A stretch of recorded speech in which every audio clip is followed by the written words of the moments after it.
Our Human Settlements Minister Thembi Simelane says natural disasters brought about by climate change have heavily impacted her department's limited resources. She says the recent floods in the Eastern Cape have surpassed the budget allocation for the entire financial year.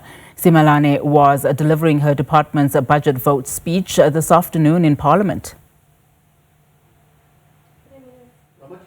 Our current 2025 to 2028 for allocation of stand at 101 billion.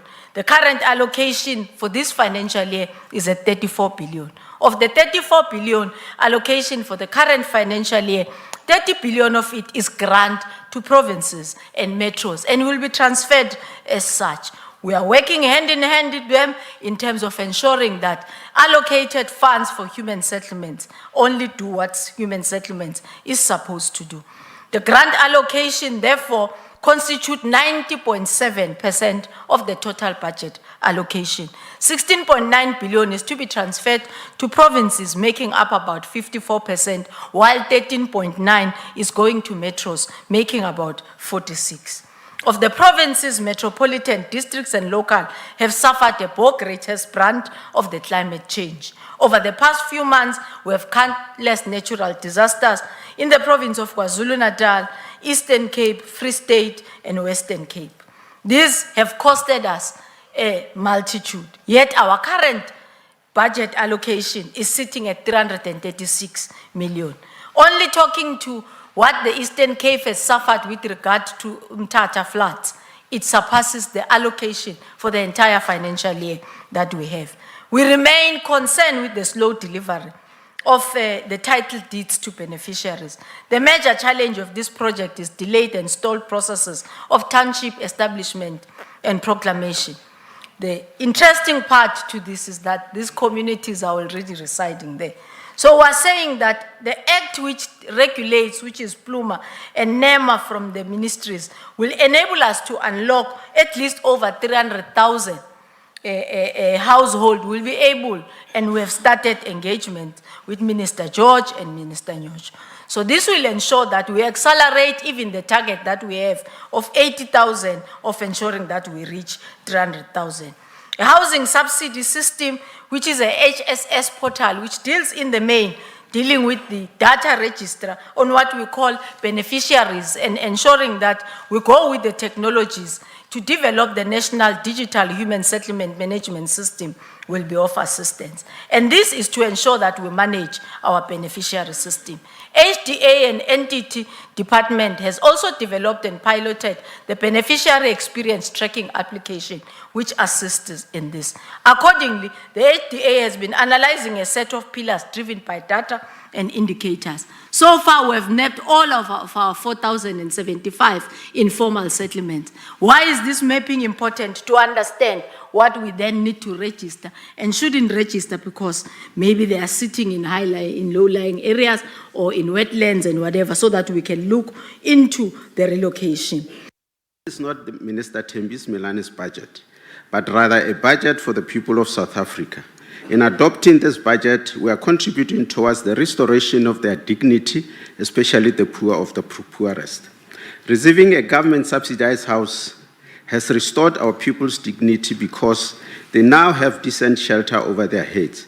It is in this respect that as ANC, we commend the department for continuing prioritizing the issuance of title deeds to beneficiaries. This draft budget must be rejected.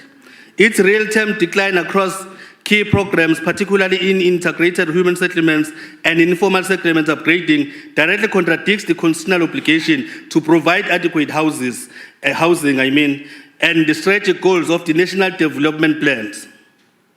Accepting this budget would constitute a retreat from addressing deeply entrenched spatial inequalities and the pressing needs of vulnerable communities for basic services and dignified living conditions. Moreover, the budget fails to adequately address systemic operational inefficiencies highlighted by this committee. Democratic Alliance will always support the granting of funds to house the vulnerable. At the same time, fast-tracking jobs and growth to give many more South Africans the dignity of being able to buy and own their own houses. And although this budget and the department have many challenges, under normal circumstances, it would be supported. However, we sit with a minister who faces corruption allegations, who has not been accountable to the South African public, and it is because of this we struggle to support this particular budget. Yesterday, it was revealed that criminal investigations against the minister were underway by the South African Police Service following the charges that were laid by the DA.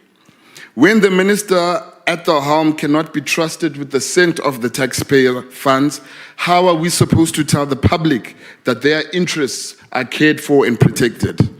Minister Simelane cannot be trusted with a single rand, let alone 33 billion rand of this budget. Economic freedom fighters reject the budgets of human settlements, and not because we are extortionists like the DA, but because it is an empty promise wrapped in inflation and in false hope. Commander-in-Chief, the government has increased the budget allocation for human settlements this financial year, but an increase in nominal terms means nothing when it's swallowed by inflation. According to Stats SA, South Africa's consumer price inflation stood at 5.2% in May 2025. So unless we are willing to deceive ourselves, this increase is not real, it is cosmetic. It does not build more homes, it does not address the ever-growing backlog, and it certainly does not restore the dignity of our people. This budget fails the most basic test.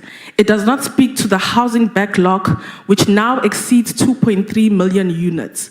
As admitted by the department itself, every year, government announces thousands of planned units, yet the streets of Diepsloot, Khayelitsha, and Marikana tell a different story.